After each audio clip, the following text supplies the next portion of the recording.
Hello, I'm Thomas Beck. Welcome to this edition of Watching the Paint Dry. This is the third in a series of videos. I'm just going over some basic setups we use here at West Melton Public Access for some events. First episode was a basic setup, tripod, camera, pretty much it. Good to go, right? Used quite a bit. Second setup added a little more complexity to it. We added a soundboard so that we could have some headsets for announcers at a sporting event.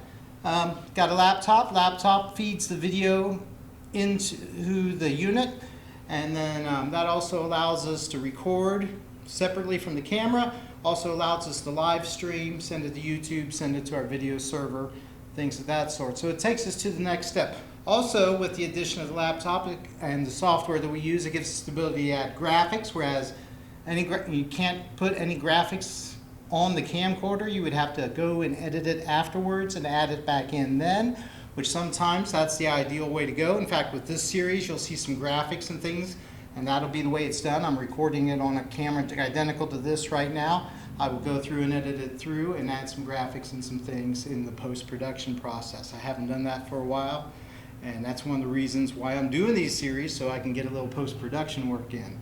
I always have ulterior motives for my shows. All right. Well, starting 2024, we're going to take it to the next level. Now, I've run multiple cameras before. Like I mentioned before, I could run up to 2 cameras into this laptop and this setup here and mix between 2 cameras. I have and do have the ability to have multiple cameras beyond that. I would have to bring out an extra mixer board, which is about yay big. A lot of cables going to and from that, and I do use that from time to time for really big events. You would see me use that usually for Hall of Fame inductions, graduations, and such. And it's a great unit to have, does amazing things, but honestly, computers and technology's coming around so much that that particular piece of production equipment is going by the wayside.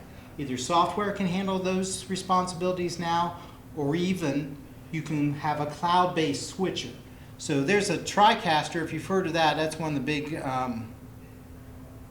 audio-video switchers that are in the market, especially for access stations, small TV stations, things like that, so production studios. You want one of those systems, they're $20,000, $25,000. I'd love to have one of those, but that's a lot of money. So we really haven't come about an efficient means to do that yet. But they are actually come up with one. You pay a yearly subscription, which hopefully is less than the $20,000 a year. And basically all your cameras and all that stuff get fed to the cloud. You do all your switching on the cloud. You got the same capabilities as that 20,000 mixer. It's all web-based, browser-based, and it does everything for you. The technology is amazing. It's not much of a stretch now. If I really had to, I could probably set things up to where I went to the school, set up the cameras for a football game. I could go back home and produce the football game from home. You're going to see businesses pop up like, yeah, we'll produce the game for you. They might have you set up a camera, then somebody in 5 states away is doing all the streaming and the graphics and everything for you. That's sort of the way the industry is going. Combine that with artificial intelligence, it won't be long where I could set up for a football game, and I just press go and the computer would pretty much do all the mixing, the switching, the cutting, everything. So that's coming in my lifetime. Artificial intelligence will be my replacement. All right, but anyway, like I said, currently I have 2 of these cameras. I have 2 cameras going into the laptop. Well, a lot of times 2 cameras is just fine. A wide shot and then something to follow the action, that works fine. But there are other events, graduations, football games, you could even argue basketball games. There's just certain events where we need a little more coverage than what we got. Likewise, volunteers are very hard to come by. Anyone that's done any kind of organization or organized an event of any sort, you understand that volunteers are very difficult. Anyone that hires people for jobs, finding employees is difficult when you're paying them. Imagine trying to find volunteers where you're not. So I needed ability to expand the scale and scope of what we do without dramatically increasing the workflow or the number of people needed. So PTZ cameras are the solution. What's a PTZ camera? It's a camera that pans, tilts, and zooms. PTZ. They're remote operated. So pretty straightforward and a basic need. They've been around for a long time. The council room, I've used PTZ cameras in council rooms for 20, 30 years. They do an amazing job. It used to be, we had 2 cameras here in the old days. You'd have to have 2 camera people. Then you'd go out to the back room and you'd have to have somebody doing the switching. A lot of times you have to have somebody tweaking the color and doing the sound as well. Now it's me. The soundboard pretty much mixes itself. I switch the cameras and manage the live streams. So, and I got 3 cameras instead of 2 in here now, and it's been that way for several years now. So PTZ cameras are great. They have their practical applications. Next question would be, well, why don't you use those all the time and get rid of these things?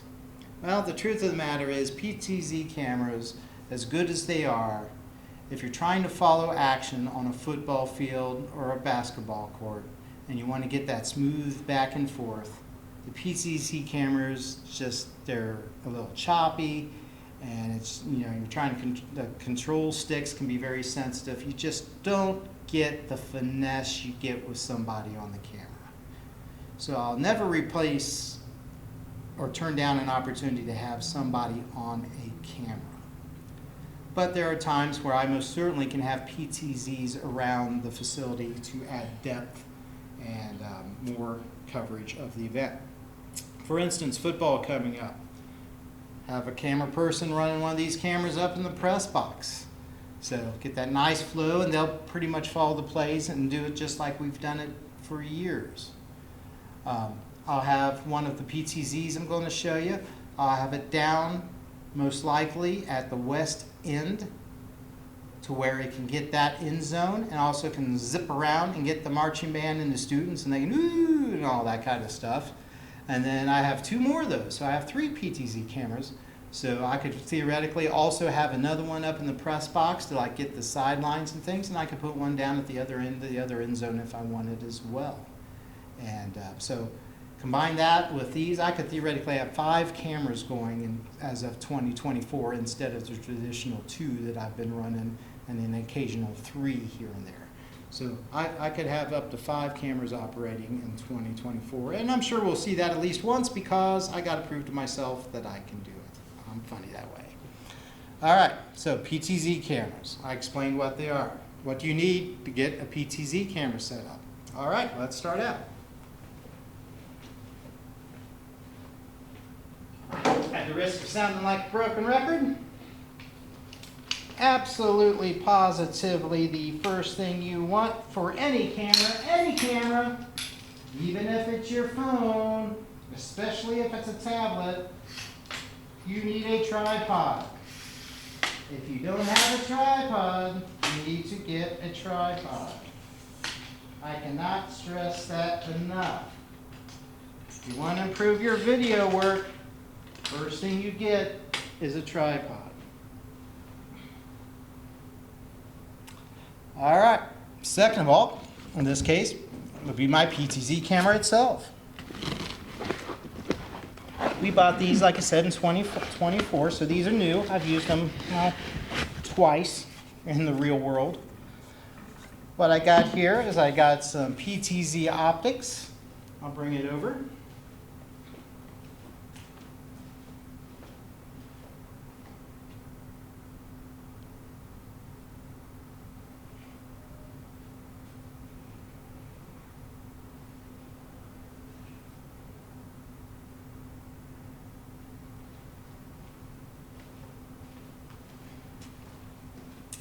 This is a PTZ optics. In particular, this is the Move SE model. It's a high definition model.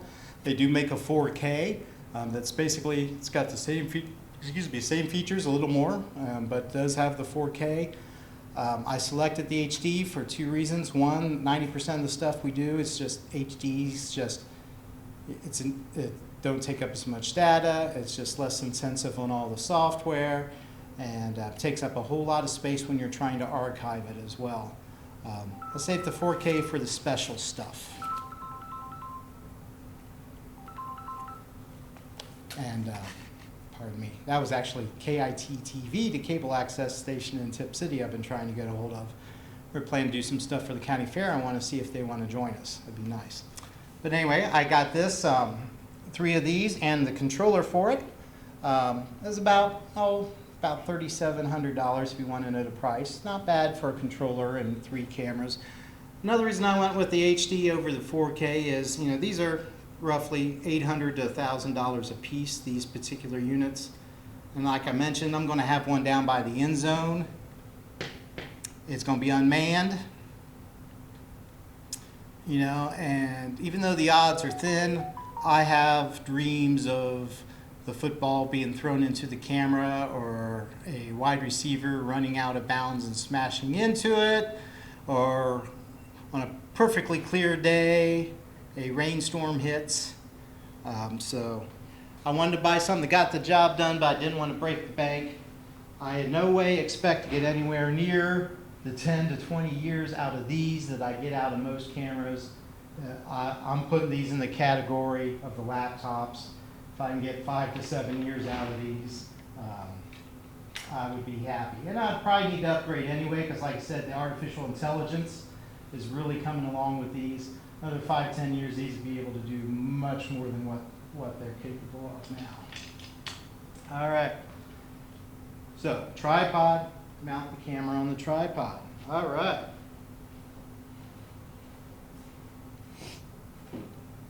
How are these controlled?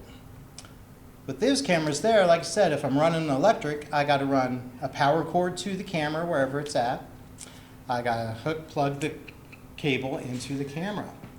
My video output, I got to run a video cable from the camera to the laptop or whatever I'm using the switch to. So right there's 2 cables. Then I need a camera person to operate it. All right, so in some ways that's a 3rd cable, so to speak. With these PTZ cameras, I only need 1, and it will do it all. So all I need for those is a Cat 6 cable in this case.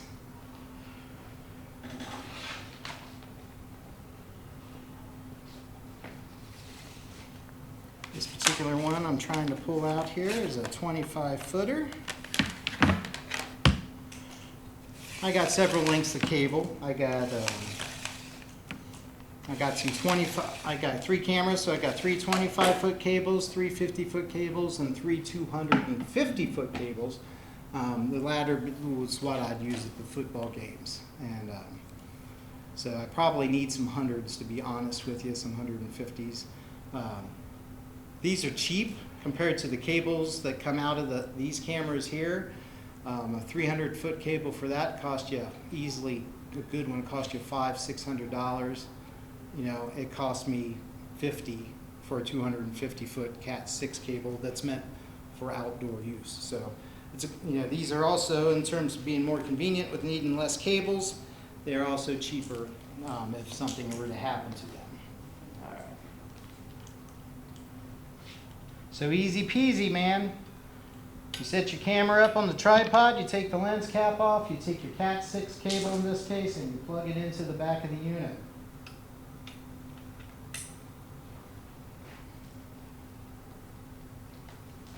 Again, you'd want to do some cable management and secure the cables so that people don't trip over them or what have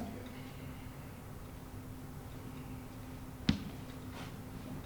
All right. So you send that back to wherever your production is at.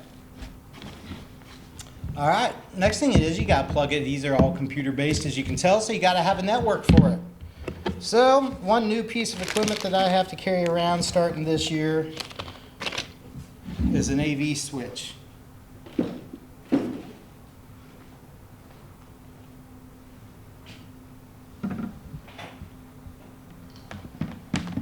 What I chose here, this right here, is a Netgear AV switch.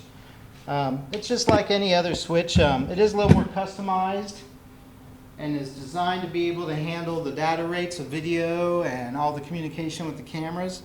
So it is a little bit more robust in that terms. This one wasn't terribly expensive. I think it was around $400.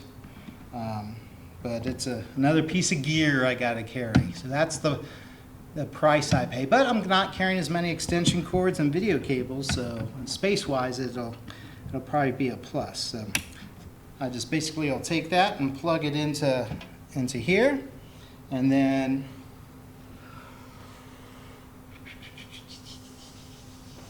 there we go.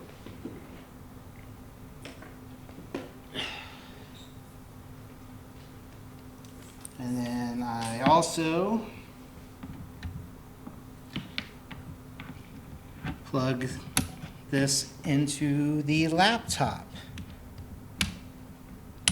And that completes the circuit. So I got the camera, as you can see it's firing up. It's getting its power from the AV switch, power over internet. Wonderful event. So that's set up.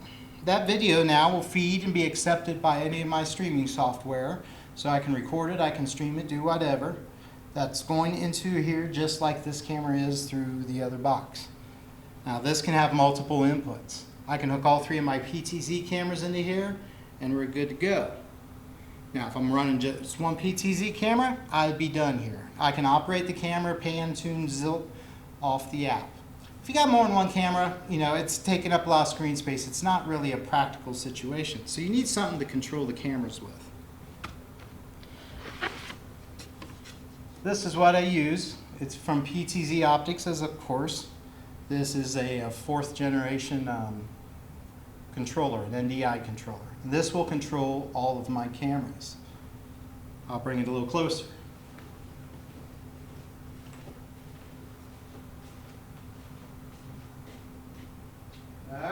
Again, I'm away from my mic, so you probably don't hear me very well, but I got my cameras. I just select what camera I want, and then I can move it around here.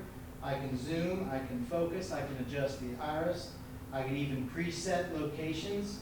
So I can hit camera 2, go to this spot, and the camera would automatically move to where I told it to go, which would be great for football. I can set it, camera 1 setting up for field goals, or extra points.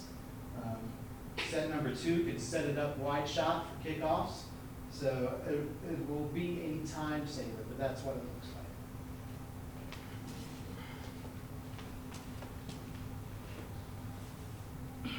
like. And this thing, bless his heart, works just exactly like the cameras. All I have to do is take an Ethernet cable, plug it into the back of this unit,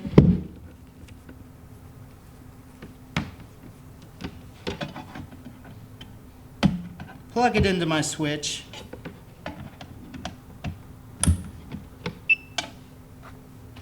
give it a minute to fire up.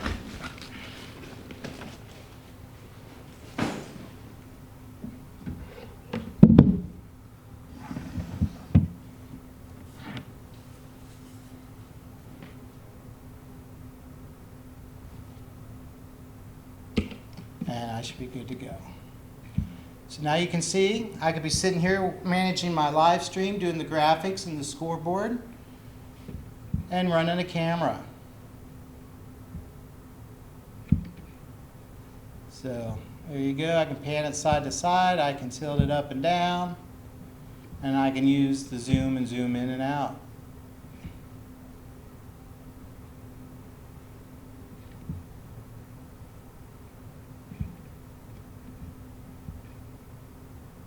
Pretty easy. So this is my third setup, a traditional camera to get the finesse shots with a camera person, videographer, and a series up to 3 of these PTZs to get cutaways, establishing shots, scoreboards, crowd reactions, things of that sort. It's really going to add more depth to a programming. I'm really excited to see if it improves the broadcast as much as I think it will. Will put a little bit more workload on me, which is good, but it's a challenge, and I like a challenge. As you can see, it gets a little more complicated, and I'm starting to take up a little bit more space, as you can see too. And And let me touch on space. You know, space is a big problem. Again, this is why when I buy things here for the access station, I try to have scalability, because, you know, I could get by with one of these up in the press box, a couple out on the sidelines, maybe even a second one in the press box sometimes, depending on who we're playing. But to go to Covington, they don't even have room for that. There's no way I could bring all this and do an event from Covington and do it on the scale that I hope to do it at home.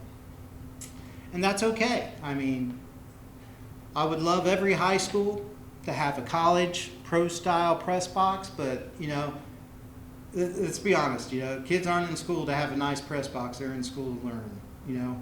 I would rather the money go towards the education than the athletic facility, so to speak. Melton's press box does need some upgrades. It's old, folks. It's the only press box I've ever known in my 55 years. Structurally, it's showing some signs. I expect one year they're going to go there in the fall to open it up and they're going to be like, we can't be in here anymore. It does need, that press box does need some upgrades. It really, really does. I keep trying to win the Powerball. If I won the Powerball, they'd have a heck of a press box, probably some new bleachers, and a video board you would not believe. But got to win that Powerball first. But anyway, this is WUMPA in 2024. A few high-quality man-operated cameras, some PTZs, a good soundboard, a laptop that can switch multiple things. I can add in graphics, I can add in PowerPoints, I can pre-record and play videos. I can switch between, you know, up to 5 cameras in this particular scenario. Amazing. A little community access station with an $8,000 a year equipment budget on average. Sometimes a little more, sometimes a little less. Amazing what you can do. It really is. Now, as you saw, none of this took a long time or was overly complicated to set up, but it does take a little bit of time. And the most stressful part, or the part of doing this that I like less and less every year, because I'm getting older, is lugging it around. We were talking space. Piqua, big stadium, right? They set their cameras up, they have a little network device, they hook their cameras into there. Everything else is done about a quarter of a mile away in a room in the high school. They have a production facility in there. Their TriCaster, one of those fancy ones I was telling you about, it's in that room. They're announcers. They got a big TV and they choose to stay in that room. They could be out at the field if they wanted to, but they like to announce from that room.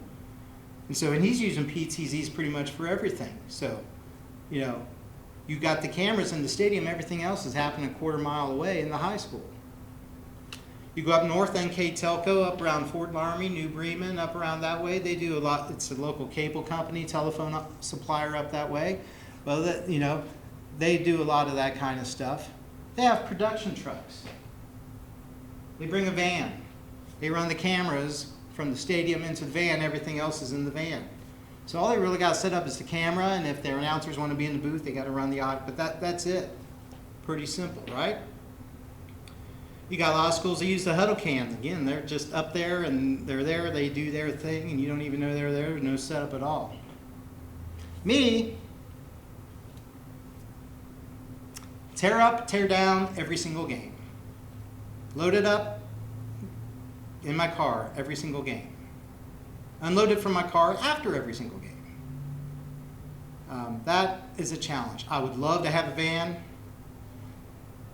but again, you know, is it worth getting a van and buying a van at the cost that they have for the amount of times I would use it during the year? I had to have a hard time justifying it. Now, you know, if the city had vans, if they used vans in their fleet, I would grab a hand-me-down. You know, when they're done using it for the water department, I would grab it and use it. The city hasn't had a van, I think, probably in 20, 30 years. So that's really not an option. Donation would be great. If anybody knows anybody wants to donate a van, not particularly a leisure van or a minivan, but you know, an old cargo van, or some you'd see a plumber use, or the TV station. If you get onto a good deal for one of those, or know somebody wants to flat out donate one, let us know. I would love to be able to load this stuff up in a van and haul it around instead of shoving it in my car and driving all over the place with it. But this is it. Easy peasy. This is a setup. Nothing difficult, just takes a little time, little lugging of equipment. So that concludes my 3 videos on basic setups that I use. I will do some more videos and then I'm going to get into nuts and bolts where we got this set up. Okay, what am I doing on here? How do I get all this stuff working together and getting it recorded or out over the air? That'll be my next series of watching the paint dry. So thanks for joining me today. I hope you found this informative. If you're out and about on YouTube and you're out in the world and you're like, hey, what could our access station do? It doesn't cost a whole lot, folks. Any church could do, most churches could do this. Almost any school could afford this if they wanted to. You don't have to get it all in once year. You could start out with just the camera and the tripod. Next year, you add this, which lets you add some graphic and some editing. Year after that, you add your announcers. You don't have to buy it all at once if you're smart and you think about it and you approach it. We've reached a point now to where, I know these cameras here, they're probably, you want to replace them before they break, because sometimes with the way the budgeting works in the government, you have to wait a year to get something replaced. So, I've upgraded the audio. I got a relatively new laptop. I got my new 3 PTZ cameras. The oldest thing I'm using right now are these. They do a great job. That's what you're watching right now. I want to keep these. I'm going to get a lot more years out of it. But maybe now is the time to buy a couple more of those. I could buy a new version of these that use the NDI, and then I could plug it into here, and then I wouldn't need the cords anymore. I'd still need a camera operator, but I'd have a different way of supplying the video feed, and in some instances, different way of supplying the power to it. So that might be the next thing to go. These cameras in the studios, the little white one you see over there in the corner, had them since 2013. They're still doing a great job. They never get moved. They don't leave here. I honestly could get about 10 years out of it. But, there's some things in here that probably do need replaced. I got microphones that, like I said, I got in 1992. It's probably time to replace those. I'll still keep the old ones. I'll use them. I'll take them out in the field and use them. New ones, the only thing that, they'll probably have a little better pattern of sound. And they will unlike these, they'll probably have a little mute button. They won't have an on-off switch because if you give talent or council members on-off switches, they turn it off and don't turn it back on, and then you're wondering why you don't get sound. But they might have a push button, a cough button, so to speak, in case they needed to clear their throat or whisper in somebody's ears. They could turn that off and not be heard. So that's probably coming in 2025. We'd like to add some monitors here in the council room. So I'm going to put out a little question here. I don't know if they want some little monitors, every couple spaces so they can look down and not have to look across the room. We got a monitor over here on the side wall. I would sort of like to have some hanging going back towards the audience. And then we need to incorporate some inputs in the studio in here so that, like, if a visitor or the manager wanted to do a PowerPoint, they could have connections, they could hook up their PowerPoint and get that to automatically feed as a source into my mixer. So that's where we're headed in here. The switcher I use to switch video sources, I got it 2013 with those. It's probably about time to replace that as well. So we need to figure out how we go. Do we want to get a hardware piece of equipment? Do we want to run software like I'm running remotely now? Do we want to go cloud-based? So, those changes outside of the microphones are probably 2026, 2027. So that gives me one more year, so it'd be a good time to upgrade these. And then and then maybe buy a second computer like this, which also could be used back there to replace the tower. That'd give me some redundancy and then upgrade at the same time. And then after that, spend a year or two working on the council meeting. If got any extra funds, buy more speakers for a PA system for 4th of July and the events downtown. Those are relatively cheap, so It's like when we've got $1,000 laying around, we'll go buy, 6, 7 speakers and replace or upgrade those as well. So those audio is still relatively cheap compared to the video world. So anyway, again, that's the last of the setup videos for watching the paint dry. Up next will be actually some operational ones. Until next time, everyone, I'm Thomas Beck. Have a great day.